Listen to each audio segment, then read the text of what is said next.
ها ماویا ستانه زه یو څو تپوسونه کوم خو چې ته مال رایه راکړې زه خبر شم لکه ستا راتلونکي زندګۍ دپاره څه سوچ دی او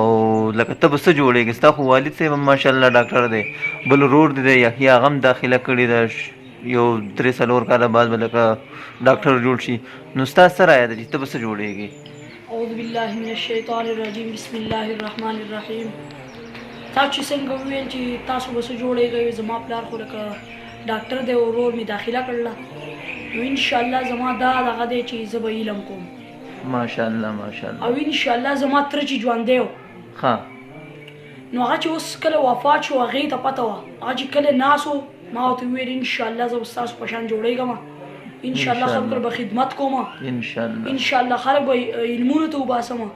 خلکو ته به سبق ورښیم انشاءالله او نو هغې وویل چې دا خبر ښه ده بیا هغې هر وخت کې کوله نو زه یې دغه شوم وشرمېدم که نه ما وویل چې بس زما لپاره خو دا ښه ده زه خو به دا کوم انشاءالله کوم به ډاکټري څه ستړی ژوند دی مړه ډاکټري خو تباهي ده راځه او شپې به 2 بجه وپاسې او زما پلار خو تباهي وکړه مونږ به دې اخر څه کوو دې سره او بس بوډا شي مونږ به انشاءالله مونږ علم کړی انشاءالله هغې به پیسې ګټو او مونږ خو ځان له ګټلی شو انشاءالله خو لکه چې هغوی دی چې هغه ژوندی نو هغې نه مو ګټو او به ریټایر شي انشاءالله زه به ځم کراچۍ ته به ځم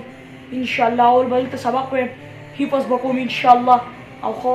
دغه به کوم انشاءالله او که نور سوالات یې تاسو ویلی شئ نه چې ستا دومره شوق دی انشاءالله خدای پاک به لکه ستا محنت نه ضایع کوي او تا به یو غټ علم جوړوي او ستا د لاسه به انشاءالله ډېر شاګردان هم وځي خو چې څومره ستا شوق وي تا له به الله د هغې ثمره درکوي او په کم کار کې چې د مخکې نه انټرسټ وي نو هغه کار بیا په شوق سره کوه نو ته به پکې انشاءالله کامیابېږې او دا خو ما ماشوموالي له هم ویلي او ما انشاءالله داسې بیانونه کوم چې